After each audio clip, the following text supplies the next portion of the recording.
It's burning! It's burning! I shouted, writhing in the driver's seat. What is for God's sake? Replied Mum, clutching the basket full of sandwiches in the passenger seat while looking round for flames. My arse, that's what! It's all run down there! Haymaking, late spring 1990. We were making our way across the common to my grandfather's fields in a beaten-to-hell Daytona yellow Mark II Ford Escort. The weather was lovely, crisp and hot in the late afternoon June sunshine. Haymaking was in full swing, with Dad taking a breather from TV repairs to help Grandad. Sadly, this year would be his last, as it turned out, cancer sadly claiming him before he saw the following spring. My father, his lifelong mate Ken, and my pal's dad Terry were over on the far bank loading the bales onto trailers, and had been all afternoon. It was a thirsty, energy draining business. Mum would thoughtfully make them all various sandwiches and cold drinks each tea time, then take them over to the fields. I had been helping with the bales, but was dispatched to go and collect Mum, saving her the mile round trip walk from my grandparents' bungalow.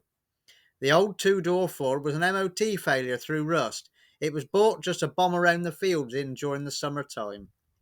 Most farmers' kids would have some dying old heap for this purpose. The neighbour's son used to be like a loon around their deep litter chicken farm in various rusty old Hillmans and Austins, until they dropped to pieces or the engines blew up. I had fitted air horns to my car, thinking I was starring in the Dukes of Hazzard, but with a 1300 cross-flow engine, it was hardly a Dodge Charger. There was an enormous dent in the boot, meaning you couldn't open the lid, this being caused by accidentally reversing at speed into a stationary Hereford cow. The dead animal just sat down on the back end of the car with a thump when its rear legs were taken from under it. I pulled forward and it just stood back up, seeming no worse for the incident, just turning to look at me with a deathly withering stare. Dad had requested that, as well as going to collect Mother and the sandwiches, I might also return with a jerry can of petrol for the bale elevator. This machine employed to lift hay bales off the trailers and up into the barn.